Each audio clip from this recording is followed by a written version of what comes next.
very dangerous time at the global economy at the moment. Some of the key G20 leaders get down to the formal business of this summit, economics, but they'll all have in the backs of their minds the huge differences that exist between them on what to do about the Syrian government's alleged use of chemical weapons. Barack Obama cut a lonely and weary figure on his way to the main summit dinner as he struggled to make headway on his effort to win backing for his call for action.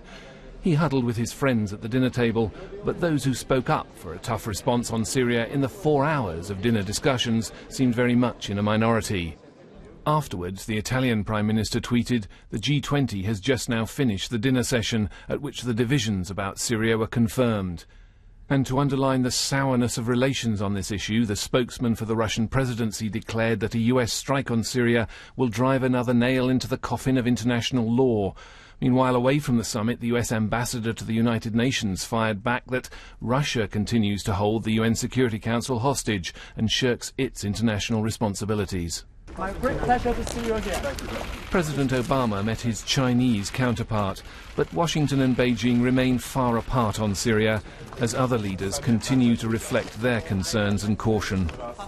There is no military solution. There is only a political solution which can bring peace and end this bloodshed right now.